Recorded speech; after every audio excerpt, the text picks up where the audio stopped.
하나님께서 오늘도 우리에게 은혜를 주셔서 여러분 각자에게 한 사람 한 사람의 얼굴을 기억하시고 한 사람 한 사람의 이름을 불러주시면서 여러분 가운데 이 말씀을 통해서, 이 예배를 통해서 위로해 주시고 또 풍성히 채워주셔서 이 이민생활, 이 신앙생활 승리하시게 될 줄로 믿습니다. 여러분, 이 이민생활 우리가 승리해야 되는데 참 이 신앙생활을 힘들게 만드는 그런 일들이 참 많습니다. 특별히 그 중에서 한 가지 대표적으로 들라 그러면 그 소송에 휩싸이는 것이다, 이렇게 말할 수 있습니다. 본의 아니게 이 송사가 잦게 되면 참 그 피곤한 노릇인 것입니다. 자기가 잘못이 아무리 없다 하더라도 내가 잘못이 없습니다, 이렇게 말을 해가지고는 문제가 해결되지 않습니다. 내가 잘못이 없다는 사실을 법적으로 증명을 해야 되고 증인을 내세워야 되고, 그런 면에서 너무 이것은 피곤한 노릇이 아닐 수가 없습니다. 아무리 내가 결백하다 하더라도 판사 앞에 서야 된다고 하는 그런 부담과 떨림이 있습니다. 시간적으로 낭비가 되고 우리의 마음이 쇠잔하게 되고 자꾸만 이 소송에 휩싸이다 보면 영혼이 피폐해지게 되고, 그런 면에서 긴장 상태에서 참 이것만은 피하고 싶다 하는 일들이 많습니다. 아무리 피하고 싶어도 가장 가까운 사람들 사이에서도 이런 일이 발생하기도 합니다. 남편과 아내 사이에서도 여러분 막 이제 치부를 드러내면서 작은 것도 남의 잘못은 극대화시키고 내가 아무리 잘못한 것도 다 감추면서 어쨌든 내가 살아남기 위해서 서로 공격할 때가 있습니다. 가장 가까운 친구들도 그런 일들을, 이해관계가 닥치게 되면 서로 다툼이 아주 법적으로 발생하게 되면 아주 비참한 그런 모습을 대하게 됩니다. 교회 안에도 가끔 본의 아니게 이런 법적인 문제가 생기게 되어서 참 어려운 일들을 겪게 될 때가 있습니다. 거듭되는 소송은 우리를 피폐하게 만든다. 여러분, 제가 읽었던 글 중에 이런 게 있습니다. 캐나다의 그 온타리오라고 하는 지방에서 있었던 사례인데 소송권 남용의 대표적인 사례라 이렇게 기록되어 있습니다. 1971년도에 에드워드 아사프라고 하는 사람이 죽으면서 100만 불이 넘는 대저택을 자기 딸에게 물려줬습니다. 그런데 그 아들이 그 소리를 듣고는 완전히 뒤집어졌습니다. 이럴 수가 없다. 그 아들 윌리엄에게는 매년 조금씩 소정의 액수만 지급하게 하고 그 딸에게 그 모든 저택을 다 넘겼다는 것입니다. 그랬을 때 이 아들은 격분하게 되어서 참지 못하고 그 집의 소유권을 주장하게 되었는데, 그 딸이 합법적으로 다른 제3자에게 그 집을 팔게 되었습니다. 근데 이 아들은 여전히 그 집 자체에 집착하게 돼가지고 그 집 자체가 자기 것이라고 원천적으로 뭐가 잘못됐다고 하면서 계속 소송을 하게 되는데, 한 번은 새로운 유언장이 발견되었다. 아버지가 나에게 준 유언장이 있다. 그래서 그걸 가지고 또 그 집을 상대로 법적인 문제를 제기했는데 알고 봤더니 위조된 것이었습니다. 그래서 위조된 유언장을 자기가 만들어 가지고 그 집의 소유권을 주장하고, 그렇게 해서 40년 동안에 30차례나 법적으로 계속 그 집에 대해서 소송을 제기했다는 것입니다. 그래서 이 제3자가 되어서 집을 소유했던 다른 사람들은 아무런 이유도 없이 합법적으로 그 집을 샀고 소송을 당할 이유도 없는데, 어떤 그 원래 그 집의 아들이 계속해서 이 상속의 불만을 가지고 계속 거짓을 가지고 계속 소송을 제기하니까 이게 본의 아니게 계속 소송에 휩쓸리게 되어서 정말 넌더리가 난다. 제발 이 분란에서 벗어나고 싶다. 저 친구가 저렇게 집착을 하고 그냥 죽자 사자 달려더니 이거 정말 자기의 어떤 정당한 소유권을 주장하지도 못하면서 날마다 법정에 불려다니고 긴장해야 되고 편지를 받아야 되고 변호사를 사야 되고 이런 문제에서 너무나 진통했던, 그래서 소송권 남용의 대표적인 사례로 남아있는 그런 케이스가 있었습니다. 여러분, 우리 계시록 12장 10절에 보시면 이 소송을 남용하는 또 다른 한 대상이 있습니다. 우리 하나님의 구원과 능력과 나라와 또 그의 그리스도의 권세가 나타났으니 우리 형제들을 참소하던 자, 곧 우리 하나님 앞에서 밤낮 참소하던 자가 쫓겨났고 그랬습니다. 여러분, 참소, 거짓 고소를 한다는 것입니다. 고발을 계속 한다는 것입니다. 이 accuse 한다는 말의 원래 그 의미는 불러들이다 이런 뜻입니다. 그래서 계속 이 재판정에 불러들이는데 이 견딜 수가 없습니다. 그런데 이 사단은 어떻게 한다고요? 밤낮 참소한다 그랬습니다. 밤낮, 쉬지 않고 항상 밤낮으로 쉬지 않고 밤낮 참소하는 대상이 누구라고요? 네, 우리를 향해서 우리 형제들을 참소하던 자가 있다는 거예요. 그러니까 우리 성도들은 어떤 면에서 밤낮 참소당하는 자들이에요. 우리 신자들은 어떤 면에서 소송권 남용의 대표적 피해자의 사례예요. 우리는 늘 이 소송을 당하고 있어요. 마지막 날에 이 계시록의 마지막 날에 이 사단이 쫓겨나게 될 것에 대해서 얘기를 하면서 그때야 사단이 참소하는 밤낮 참소하는 이 사단이 쫓겨나는 그때야 비로소 소송 없는 나라에 살게 되잖아요. 소송 없는 세상에 살게 되잖아요. 그때야 소송 없는 세상에 살게 되고 그 이전에 살아가고 있는 우리 모두, 특별히 우리 신자들은, 형제들은 날마다 이 사단의 소송을 당하는 거예요. 계속 공격을 당하는 거예요. 이 사단이 하는 짓이 바로 이것의 전략입니다.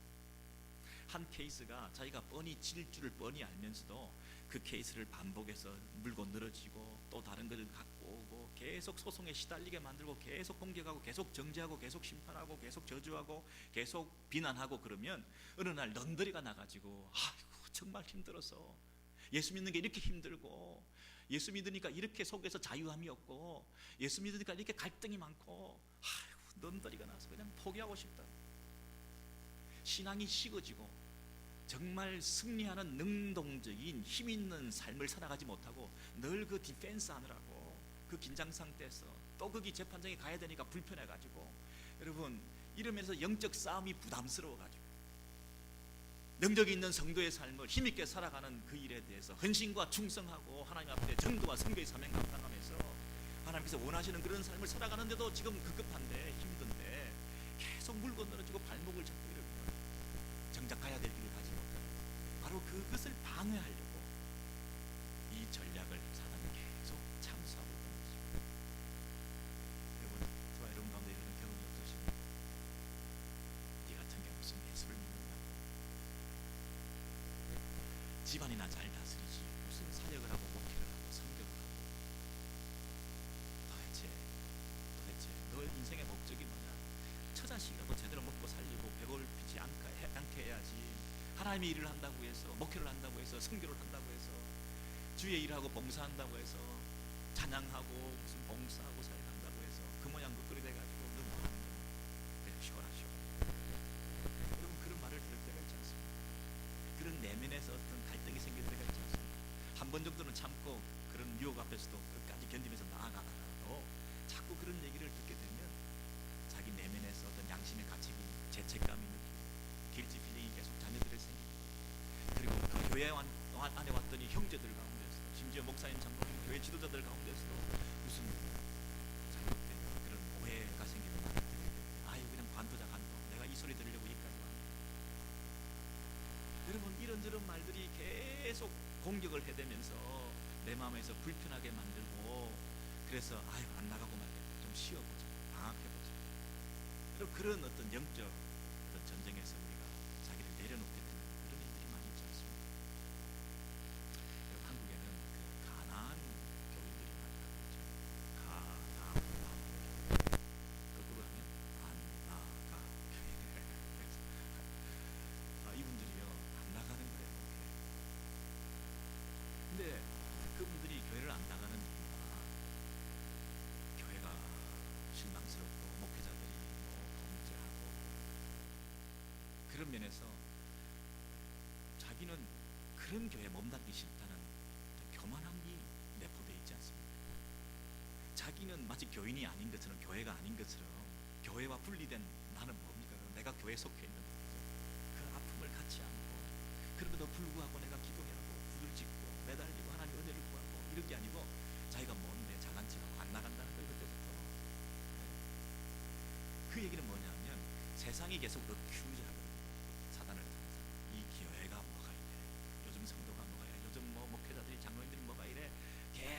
공격해대는 그 송사 앞에서 자기가 마음이 다치는 거예요. 안 나가고 말이에요. 여러분, 그런 사람도 있고 또 이런 사람도 있습니다. 나는 부족합니다. 나는 연약합니다. 나는 죄인입니다. 나는 실수를 거듭합니다. 똑같은 죄를 또 지었습니다. 그러면서 자꾸만 같은 이 연약한 모습이 나에게 보이니까 나는 안 돼. 나는 포기해야 되겠어. 내가 교회 다니면 교회가 폐가 돼. 내가 예수 믿는다 그러면 하나님께 영광을 가리게 돼.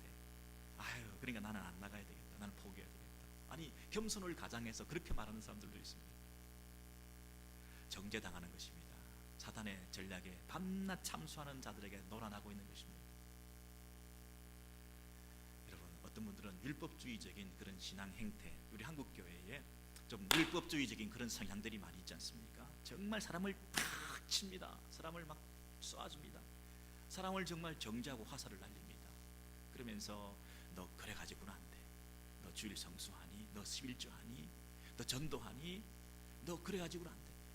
계속 그렇게 율법주의적인 면에서 공격을 하고 어떤 스탠다드를 정해놓고 그게 미흡될 때에 계속해서 공격을 해야 되는 그런 분위기 속에서는 계속 내 안에서 갈등이 생기고 정죄를 당하는 거예요. 그러다 보니까 그런 풍토에서는 그냥 안 나가, 피하고 싶은 나 같은 게 뭐, 그러면서 헌신을 유구하고 충성을 중단하면서 그냥 신앙생활을 적당히 하게 돼요. 그러다 보니까 정말 성공적이고 승리하는 그런 하나님 앞에서 바로 서는 그런 결단하는 삶이 없이 적당히 그냥 남의 눈을 피해서 그렇게 습관적인 신앙생활을 하게 되는 때도 많이 있는 것입니다. 여러분, 참 중요합니다. 이게 사탄의 전략입니다. 밤낮 참수하는 사람이 여러분 유언장을 위조하기도 하고 이 방법을 써서 거짓 정의를 내세우기도 하고 여러 가지 다양한 방법을 가지고 우리를 공격해야 되지, 똑같은 패턴으로 똑같은 순진한 방법으로 계속 그렇게 하겠습니까? 어떤 데는 우리의 양심에 호소하기도 하고 어떤 친구들을 불러들이기도 하고 교회 내에서 문제가 생기기도 하기도 하고 사람들을 통해서 얘기하기도 하고 율법주의적인 그런 신앙의 행태를 가지고 우리를 공격하기도 하고 다양한 방법으로 너는 안 돼, 너는 안 돼, 너는 안 돼, 너는 안 돼. 스탑, 중단, 그만. 여러분, 이런 식으로 사단이 밤낮 참수하게 되는데 그런 공격을 우리는 누구보다 더 많이 당하고 있는 소송권 남용의 피해자들입니다. 그런데 그 사단이 마지막으로 쫓겨나는 그날에 완전히 해방될 것이지만 소송 없는 세상에 사는 참 자유를 누리겠지만 다리 쭉 뻗고 소송 없이 소송이 문제가 해결되어서 이제는 잘 수 있는 그날에는 오겠지만 그러나 예수 안에서 이 땅에서 예수 안에 있는 우리들이 그 소송 없는 참 자유로운 세상에 이 땅에서도 살아갈 수가 있다는 것입니다. 그 사실을 오늘 사도 바울이 하나님 말씀을 통해서 우리에게 두 구절을 통해서 확실히 가르쳐 주고자 합니다. 소송 없는 세상에서 사탄의 참소가 없는 진정한 자유와 기쁨을 누리면서 이 땅에서 승리하고 성공하는 신앙생활을 어떻게 하면 감당할 수 있을까? 오늘 말씀을 통해서 우리가 배워보기를 원하는데 로마서 8장 33절을 먼저 보시기를 바랍니다. 여러분, 8장 33절 우리 같이 한 목소리로 시작. 누가 능히 하나님의 택하신 자들을 송사하리요? 의롭다 하신 이는 하나님이시니. 여러분, 의롭다 하신 이가 하나님이시다 그랬습니다. 여러분, 지금 저와 여러분이 사람들로부터 공격을 당하고 있습니다. 넌 안 돼, 넌 부족해, 넌 죄인이야, 넌 가난해, 넌 능력 없어, 넌 왜 생긴 게 그 모양이야, 넌 못났어, 넌 실패자야. 이런 정죄와 공격을 내부적으로도 안팎으로도 당할 수 있어요. 가장 가까운 자녀들한테 무능력자라고, 가장 가까운 배우자한테 넌 실패자라고, 낙오자라고, 그런 정죄와 심판을 우리가 당할 때도 있습니다. 예수 믿는 사람이 뭐 그래? 예수 믿으면 예수 그 잘난 하나님께서 너를 축복해 주셔야 되지 않아 하면서 우리를 공격해야 될 때가 있습니다. 그래서 우리는 자기도 모르게 자기 연민에 빠져서 정말 이래서는 안 될 텐데, 이렇게 사는 것이 뭔가 하면서 신앙생활에 회의가 오게 될 때가 있습니다. 많은 사람들이 그렇게 공격을 하고 정죄의 화살을 날리고 여러분을 부족하다, 못났다, 죄인이다 이렇게 공격을 한다 하더라도 누가 하나님께서 우리를 어렵다 하셨다는 것입니다. 어렵다 하신 이는 하나님이시니 우리를 죄악 가운데도 건져내셔서 구원하시고 하나님과의 관계를 회복하셨습니다. 그래서 법정적인 면에서 칭의, 어렵다 칭하셨을 뿐 아니라 관계적인 면에서 그 의로운 관계들을 이루어 가시는, 여전히 우리와 하나님과의 관계가 의로운 관계로 화목한 관계가 되어 있다는 그 사실이 지금 저와 여러분이 여기서 호흡하면서 그 기쁨과 감사를 잃지 않을 수 있는 유일한 비결입니다. 죄에 빠졌던 사람을 건져내놓고 그분이 도망가신 게 아니라 건져내놓고 다시 원래의 그 아름다운 관계로 회복되시기 위해서 지금도 우리를 붙들고 계신다는 것입니다. 한번 어렵다 칭하고 마신 것이 아니라 이제 어렵게 만들어 가시는 하나님의 손길이 여전히 여기 담겨 있다는 것입니다. 그래서 우리의 구원은 두 가지 면에서 법정적으로 상함을 받았을 뿐 아니라 관계적인 면에서 여전히 우리와 함께 하시고 우리를 도우시고 여전히 우리에게 하나님의 백성다움을 요구하시고 그렇게 살아갈 수 있도록 도와주시는 하나님의 손길이 여기에 있다는 것입니다. 그러므로 우리는 포기할 수가 없습니다. 자기 연민에 빠져있을 수 없습니다. 우리는 낙오할 수 있는 사람들이 아닙니다. 다시 일어나야 되는 것입니다. 하나님의 기대가 있습니다. 하나님의 소원이 있습니다. 하나님의 부르심이 있습니다. 하나님의 함께하심이 있습니다. 우리를 어렵다 칭하셨을 뿐 아니라 우리를 어렵게 만들어 가시는 하나님의 무한하신 사랑이 우리 속에 있습니다. 우리는 흔들릴 수가 없습니다. 그런 면에서 우리가 분명히 생각해야 될 것은 뭐냐면 하나님의 택하신 자들을 하는 부분입니다. 하나님께서 우리를 택하셨다고 말씀하십니다. 하나님이 택하셨다. 이 부분을 만약에 우리가 예수를 믿은 것을 너무 강조해서 예수를 믿은 자들을 이렇게 말하면 어떻습니까, 여러분? 누가 능히 예수를 믿는 사람들을 송사하리요? 누가 예수 믿는 사람들을 송사하리요? 만약 그렇게 됐다면 우리가 믿었다. 우리는 맨날 며칠 몇 시에 예수를 믿기로 결단했습니다. 맨날 며칠 몇 시에 언제 내가 예수를 믿기로 결단했습니다. 여러분, 이 확신 가운데 내가 구원의 확신을 가지는 것이 그 근거가 튼튼합니까? 아니면 내가 맨날 며칠 몇 시에 구원을 받은지도 잘 모르고 기억도 안 나지만 그러나 지나고 보니까 하나님께서 나를 택하십니다. 내가 하나님의 택하심을 받은 자 하는 사실이 되었고 내가 믿은 것보다 하나님 나를 택했다고 하는 부분이 얼마나 더 확실한 구원의 근거가 되겠습니까? 어떤 옆집에 있는 예수를 믿기 위해서 이렇게 얘기하는 거예요. 하나님께서 그분을 택하시고 하나님 택하신 가정이시고 이렇게 얘기할 때 얼마나 그 부분이 든든한 것입니까? 여기 보십시오. 분명히 누가 능히 예수를 믿는 너희를 송사하겠느냐, 누가 능히 하나님의 택하신, 하나님이 택하신 너희들을 송사하겠느냐. 하나님 너희를 택하시고 너희를 하나님께서 미리 아시고 미리 어렵다 칭하셨는데 누가 너희에게 송사하겠느냐. 이 사실에 대해서 믿으시기 바랍니다. 하나님께서 우리를 택하시고 미리 정하시고 우리의 구원을 완성시켜 나가실 텐데 누가 거기에 틈새를 비집어 들어와서 우리에게 정죄하고 우리에게 구원의 확신을 흔들 수가 있단 말입니다. 그 공격은 나를 향하여 고소하는 것이 아니라 하나님이 나에게 가지신 계획과 나를 향하신 하나님의 신실하심과 나를 구원하실 하나님의 능력에 대해서 시비를 거는 것입니다.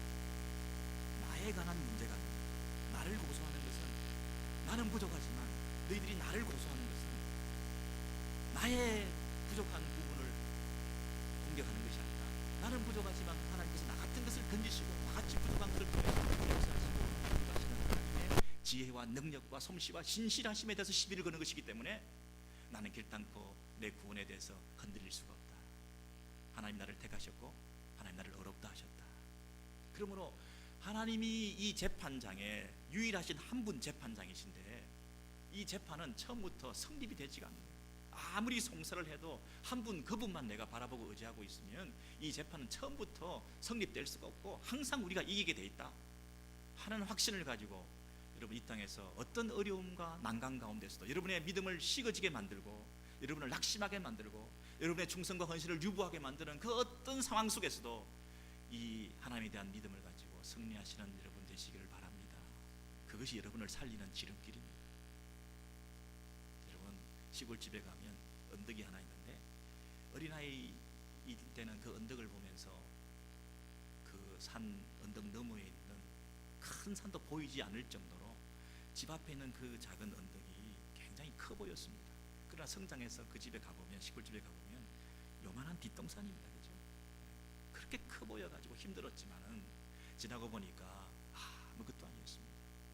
여러분, 지금 여러분 앞에 닥쳐있는 문제, 갈등, 아픔, 눈물, 관계 어려움, 가난, 장애, 질병, 사고, 문제, 여러분 이런 것들이 바로 눈앞에서 크게 보이지만은 그런 하나님께서 여러분을 궁극적으로 어렵게 하시고 여러분의 구원의 완성을 이루가시고 여러분이 안전한 구원, 여러분이 확실한 구원, 여러분이 영원한 구원을 받게 될 것을 믿을 때에 이 작은 언덕 능히 극복하고 넘어가실 수 있는 승리자들이 다 되시기를 바랍니다.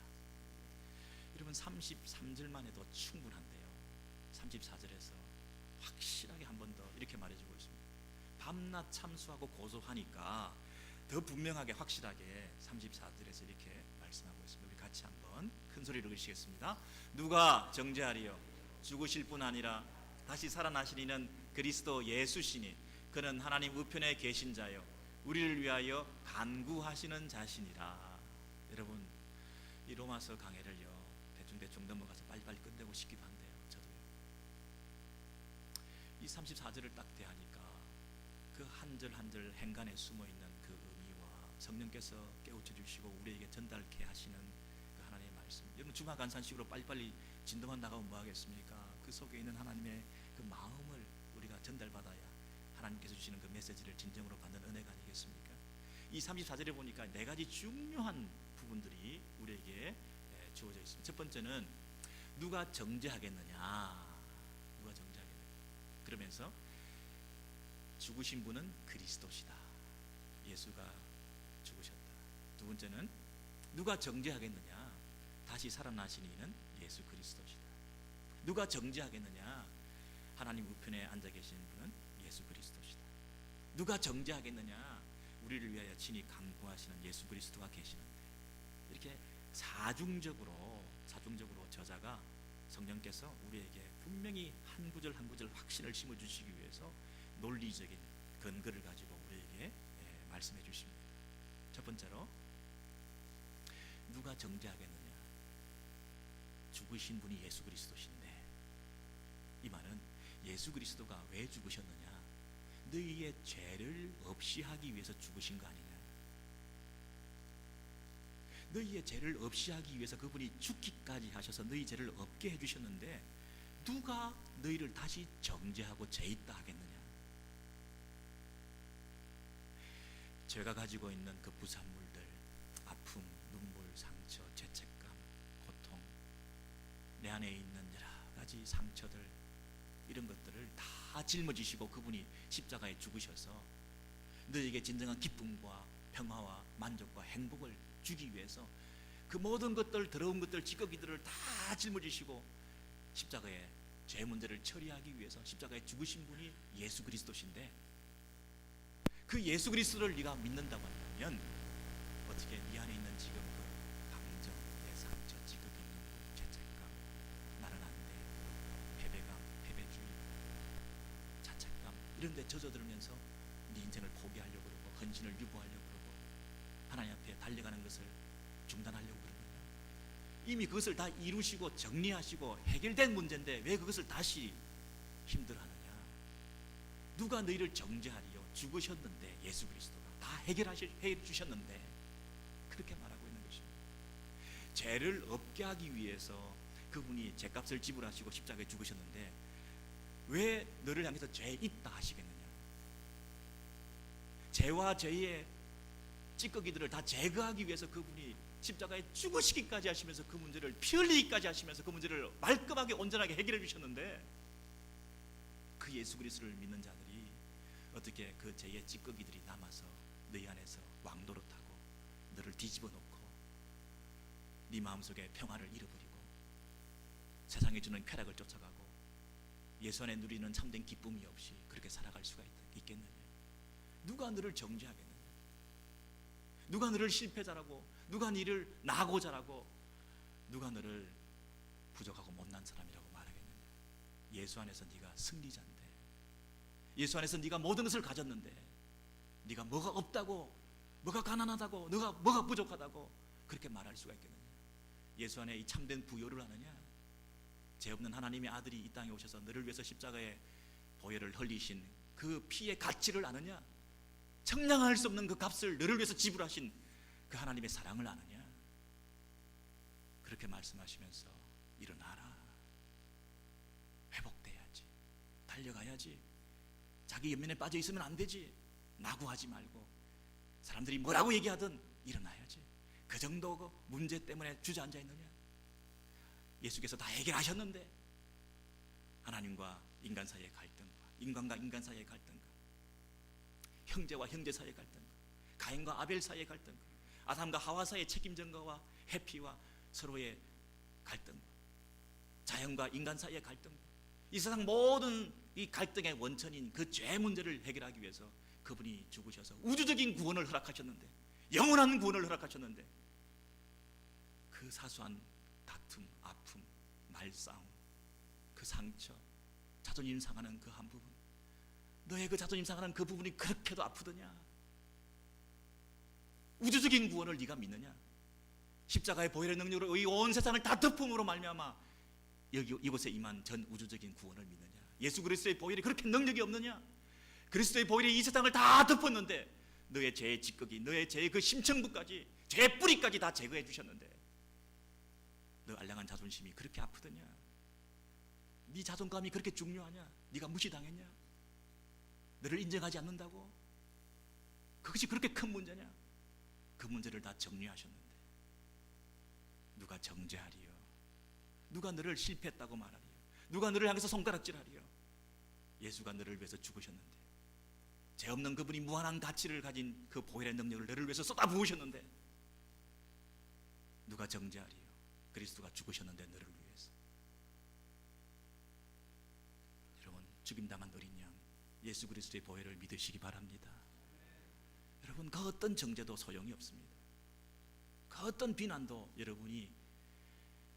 여러분의 마음을 스산하게 만들고 슬프게 만들 이유가 없습니다. 여러분이 승리하지 못할 세상에 그 어떤 어려운 환경도 없습니다. 여러분이 넘어가지 못할 그 어떤 장애물도 없습니다. 예수, 그분이 우리를 위해서 죽으셨다는 사실입니다. 여러분, 이것만 해도 충분한데 두 번째로 뭐라고 얘기합니까? 그는 죽으셨을 뿐만 아니라 다시 살아나신 분이시다. 다시 살아나신 이가 누구라고요? 그리스도 예수라는 것입니다. 여러분 잘 보십시오. 구약의 제사장들이 1년에 한 번 대제사장이 백성들의 죄를 짊어지시고 지성소에 들어갑니다. 네, 그림을 그려보세요. 지성소에 들어가가지고 온전한 제물을 가지고, 짐승의 피를 가지고, 흠없는 피를 가지고, 그리고 본인이 제사장이 되어가지고, 그래서 정결하게, 그래서 대제사장으로서 흠이 없이 정결하게, 그리고 흠없는 어린 양의 피를 가지고, 짐승의 양과 염소의 피를 가지고 그렇게 올라갑니다. 그래서 그 성소에 들어가서 방울을 달고 가는데, 만약에 그 제물이나 제사장에게 있어서 흠결이 발견돼서 문제가 발견되면 그 제사가 온전히 드려지지 못하고 그 자리에서 발에 달리는 밧줄을 가지고 당겨서 그 제사장의 시체를 수습해야 될 정도로, 그 제사가 온전히 드려지고 그 제사장이 밖으로 나왔다는 얘기는, 살아나왔다는 얘기는 그 제사장이 드린 제사가 온전히 하나님 앞에 연락되었다는 뜻입니다. 제사장이 밖에 살아나왔다는 얘기는 그가 드린 제사가 하나님께서 기뻐 받으시고 하나님이 만족하실 만한 제사가 되었다는 뜻입니다. 그리고 그 밖에서 기다리고 있던 백성들은 자신의 죄가 비로소 용서받고 사자의 은총을 덧입게 되었구나 라고 하는 것을 기다리고 있습니다. 그래서 제사장이 제사를 드리고 살아나왔다는 얘기는 그 백성들에게 은혜요, 축복이요, 큰 기쁨이었습니다. 예수 그리스도, 그분이 친히 흠없는 하나님의 어린 양 제물이 되셨습니다. 그분이 대제사장이 되셨습니다. 그분이 스스로 대제사장으로서 흠없는 하나님의 제사를 드리는 제사와 제물로, 제사장과 제물로 이 십자가의 제사를 드리셨습니다. 십자가의 제사를 드리시고 그 제사를 드리신 다음에 죄값을 지불하시고 자신의 몸을 바쳐서 제물이 되어서 짐승이 죽듯이 피를 가지고 자기 피를 가지고 제사를 온전히 드리고 죽으셨을 뿐 아니라 살아나셨습니다. 그 하늘 성소에서 십자가의 제사에서 살아나셔서 부활하셨습니다. 그분이 부활하셨다는 얘기는 그분이 드린 제사가 온전히 하나님 앞에 연락되었다는 뜻입니다. 하나님께서 그 제사를 만족하게 받으셨다는 뜻입니다. 그리고 십자가의 제사를 바라보고 기다리고 있던 온 백성들 가운데 사제의 은총이 임한 것입니다. 그분이 살아나셨다는 얘기는 그가 드린 제사가 하나님 앞에서 온전히 연락되어서 그분의 제사를 통해서 온 백성들 가운데 은혜와 용서가 임하게 되었다는 것을 만천하에 데몬스트레이션 하기 위해서 그분의 살아나심, 그분의 부활하심이 여기에 소개되어 있는 것입니다. 그분이 죽으셨을 뿐 아니라 다시 살아나신 분이시다. 그분이 살아나심으로 말미암아 이 십자가의 제사를 통해서 하나님께서 온전히 제사를 받으시고 우리에게 온전한 죄 용서와 구원이 임하게 되었다는 것입니다. 뭐가 더 필요하냐? 뭐가 더 필요하냐? 그분이 죽으셨을 뿐 아니라 다시 살아나심으로 이것을 너희들에게 분명히 선포하시고 보여주었는데 네가 그래도 흔들리냐? 다른 게 필요하냐? 영원한 구원에 대한 보증이 그래도 더 필요하냐? 하나님이 온전히 받으신 제사, 십자가의 제사, 그것이 우리를 온전히 살리고 회복하고 새롭게 하고 영원한 만족과 구원을 누리게 하는 그 하나님 나라의 백성이 된 그 신분의식에 대해서 우리가 확신을 가지고 이 땅에서 흔들리지 말고 믿음을 가지고 하나님의 백성답게 그 구원의 은혜를 노래하면서 살아야 되지 않겠느냐? 그래도 부족하냐? 내가 한 가지만 더 너희들에게 소개할 것이 있는데 그것은 뭐냐면 그 예수 그리스도가 십자가에 죽으시고 부활하셨을 뿐 아니라 승천하셔서 하나님 우편에 계신다는 사실. 그분이 하나님 우편에 계신다는 사실은 여러분 뭘 말합니까? 하나님 우편에 계신다는 사실은 그분의 십자가의 제사의 사역을 마치고 부활하셔서 하늘 우편에 계셔서 우리 히브리서의 표현을 하면 우리 히브리서 10장이든가요? 10장을 보시면 제사장마다 매일 서서 섬기며 자주 같은 제사를 드리되 제사장들은 구약의 제사장들은 매일 서 가지고 있습니다.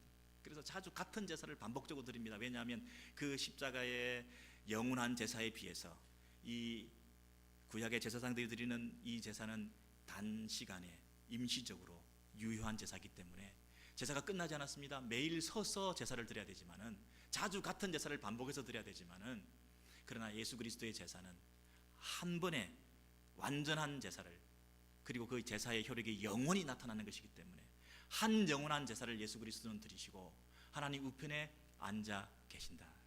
구약의 제사장들은 서서 있지만은 제사가 끝나지 않았기 때문에 반복적인 제사이기 때문에 그러나 예수 그리스도는 한 영원한 제사를 드리고 하나님 우편에 앉아 계신다. 그 제사가 완료됐다는 것입니다. 그 제사가 종결됐다는 것입니다. 그 제사가 온전히 드려졌다는 것입니다. 그 제사가 더 이상 더할 것이 없다는 것입니다. 그 제사에 더 다른 요소가 가미될 필요가 없다는 것입니다. 예수 그리스도의 십자가를 바라보고 그 십자가를 통해서 흘러내리는 보혈의 능력을 덧입고 우리가 용서받고 구원을 받고 영원한 은혜에 들어가게 되는 사실을 우리가 한 점 의심 없이 우리의 믿음을 가지고 고백하게 될 때 우리의 영원한 구원은 보장된다는 것입니다. 우리의 속에 있는 이 아픔과 상처와 이 고통 속에서 눈물 뿌리면서 상대적인 빈곤감에 빠져가지고 다른 사람과 비교하면서 내가 행복하지 못하다 불행하다고 생각하면서 살아가고 있는 이 모든 우리의 갈등 속에서 우리에게 주는 진정한 만족은 무엇입니까?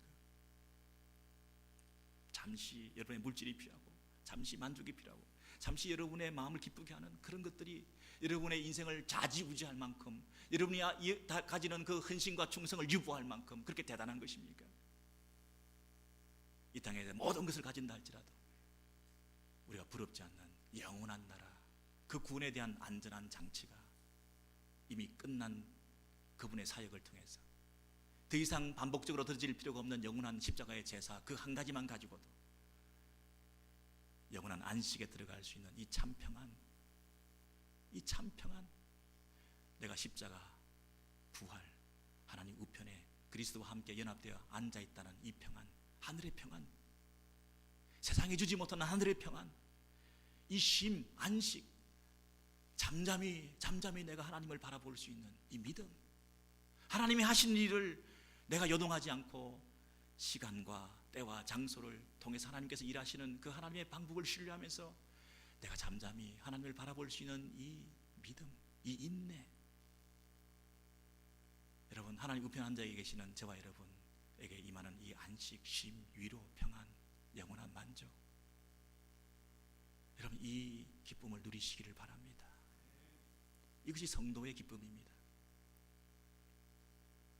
그런 면에서 우리 기독교인들만이 참된 쾌락주의자가 될 수 있다, 제가 늘 드리는 말씀입니다.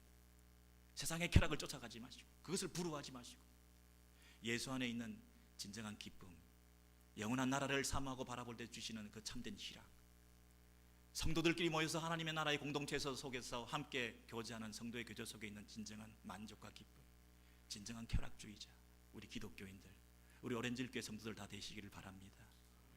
이것으로 부족하냐? 한 가지만 마지막으로 내가 말하겠다. 그러면서 사중적으로 아까 로마서 8장 34절에서 뭐라고 얘기를 하고 있습니까? 우리가 예수 그리스도 안에서 함께 하나님 우편 앉아 계실 뿐만 아니라 있을 뿐만 아니라 우리를 위하여 그분은 뭐 한다고요? 친히 간구하시는 자시라. 예수 그리스도 그분은 우리를 위하여 친히 간구하시는 분이시다. 여러분, 이 부분을 히브리서에서는 어떻게 주석하고 있습니까? 히브리서 7장 23절과 25절에 보시면 제사장 된 자의 수요가 많은 것은, 여러분 제사장들이 구약시대에 많았습니다. 숫자가 많았습니다. 왜 많습니까? 생명이 유한하기 때문에 자꾸 죽게 되는 것입니다. 그들의 죽음을 인하여 그들이 항상 그 자리에 있게 되지 못하기 때문에 숫자가 많을 수밖에 없지만은 예수 그리스도, 영원하신 유일한 한 분 참 대제사장이신 예수 그리스도는 영원한 퍼머넌트한 제사장이다. 영원한 제사장이다. 그래서 그분의 그 제사 사역은, 그분의 제사장적 직무는 결코 간격과 갭이 없고 중단되는 법이 없는, 항상 살아계셔서 우리를 위하여 그 중보사역을 계속하실 수 있는 분이시다, 이런 뜻입니다. 여러분, 항상 그가 살아서 저희를 위하여 간구하십니다. 이것이 그냥 저와 여러분을 위해서 뭐 잘 되도록 복을 빌어주시고 뭐 이런 차원도 있겠지만, 그것보다도 더 큰 의미는 제사장적인 사명을, 그분이 십자가에서 흘리신 그 보혈의 효력을 끝까지 보증해 주시고, 십자가에서 흘리신 그 보혈의 그 능력이 끝까지 유효할 수 있도록 우리와 하나님 사이의 관계를 끝까지 책임져 주시는 그 중보자적인 사역을 끝까지 계속하신다. 그가 끝까지 너희를 위해서 친히 간구하시는 분이시다.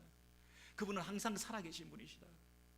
인간 제사장들이 서로 생명이 연장되지 못하고 마지막 노쇠하고, 마치 교황제도처럼 종신제도를 가지고 있는 교황제도가 보니까 뭐 기도 안 들리고 눈도 잘 안 보이시는 분이 끝까지 교황이기 때문에 그 직무를 수행하는데, 그것이 얼마나 그 교황의 직무를 잘 수행할까 의심이 될 정도로. 여러분, 교회 목사가 기도해 드리겠습니다, 기도할게요, 성도들이 인사성으로 늘 얘기하면서 과연 기도할까, 과연 나를 위해서 기도해 줄까, 뭐 이런 식의 의심과, 제사장이 끝나고 그 다음 제사장 사이에 인터벌과 간격이 생겨가지고 그 임기말 누수 현상이 생겨가지고 나를 내버려 두고 기도하지 않을까, 이 제사장적 사명을 감당하지 못하는 인간들이 가지고 있는 그 한계와 유한함을 다 극복하고, 예수 그리스도는 항상 살아서 우리를 위하여 간구하시는 분이시다. 그래서 우리의 구원의 보증이 되시고 영원한 만족이 되시고 참된 위로가 되시고, 그래서 여러분, 예수 그리스도 그분은 우리를 위하여 죽으신 분이십니다. 우리 죄를 없게 하기 위해서 죄값을 지불하시고 죽으시기까지 하신 분이 우리를 다시 죄 있다 하겠냐? 죄의 모든 부산물과 감정의 찌꺼기들까지 다 처리해 주시기 위해서 배신감과 열등감과 자존심 상함과 무시당함과 조롱당함과 그 모든 것들을 다 짊어지시고 십자가에 죽으신 그분께서 우리를 위하여 피 흘리셨는데, 우리 안에 남아있는 그 상처와 찌꺼기들을 그냥 내버려 두시겠느냐? 그분이 죽으실 뿐 아니라 다시 살아나셨는데, 그분이 다시 살아나셔서 자기의 제사가 온전히 드려졌다고 하는 사실을 만천하에 공포했는데, 우리가 예수 그리스도의 십자가의 죽음과 부활을 믿으면서도 우리는 여전히 불안해하고 조급해하고 참된 위로가 없고 뭔가 다 이루어지지 못한 것인 양 내가 뭔가 더 해야 될 것인 양 착각하고 있는 그런 면에서 네가 정말 부활을 믿느냐? 그리고 그분이 십자가에 죽으시고 부활하실 뿐 아니라 하늘 우편에 앉아 계시, 하나님 우편에 앉아 계시. 그래서 반복적이고 계속되는 그런 불완전한 제사가 아니라 그분의 완전한 제사를 통해서 이미 종결된 제사를 통해서 여러분의 구원은 완성되고 이미 여러분의 구원은 영원한 것으로, 안전한 것으로, 확실한 것으로 보장되던데 그것보다 더 큰 은혜가 있냐? 그거 왜 뭘 더 바라냐? 그 안에서 누리는 안식을 더 누려라. 힘들어하고 조급해하지 말고 내 열심과 노력으로 뭔가 하려고 하지 말고 이미 받은 것을 누려라. 더 받으려고 하지 말고 이미 받은 것을 누려라. 그 안에 모든 것이 다 있다. 그 안식을 누려라. 그리고 그분이 십자가에 죽으시고 부활하시고 하나님 우편에 앉아 계실 뿐 아니라 지금도 우리를 위하여 친히 간구하시는 분이시다. 그 영원한 십자가의 효력을 믿으시냐? 그래서 여러분 이 사중적으로 우리를 붙들고 계시고 지금도 쉬지 않고 항상 살아서 우리의 구원을 영원히 이루어 가시는 그 하나님의 존재와 그 하나님의 열심과 그 하나님의 신실하심을 우리가 믿는다고 한다면 이 땅에서 그것에 근거한 우리의 남은 인생들은 어떠한 삶이 되어야 되겠느냐? 그럼 그것이 근거해서 우리가 새롭게 회복되는 신앙생활, 우리가 굳이 하지 않아도 되는 헌신과 봉사, 우리 남은 인생을 왜 어떻게 살아야 될지 새로운 가치관을 정립하고 그 예수를 자랑하고 내가 받은 그 구원의 확실성에 근거해서 죽기까지 충성하고 굳이 하지 않아도 되는 헌신과 봉사와 선교와 굳이 하지 않아도 되는 해외까지 나가면서 복음을 전하고 내가 받은 사랑을 증거하고 이 확실성 속에서 흔들림 없이 살아갈 수 있는 하나님의 자녀로서의 성공적인 신앙생활을 해야 되지 않겠느냐? 지금도 거짓 증거를 가지고 참소하는 사단은 우리를 공격하고 그만해라, 쉬어라, 다른 방법이 있다, 너 자존심을 지켜라, 너 무시당했잖아, 너 인정해주지 않잖아. 날마다 우리를 향해서 우리의 신앙생활을 갉아먹는, 우리의 영혼을 피폐케 만드는 우리의 삶 가운데서 우리는 예수 안에서 이미 소송 없는 세상에 살고 있는 줄 믿습니다. 진정한 안식과 행복과 기쁨을 누리시는 저와 여러분 되시기를 바랍니다. 기도하겠습니다.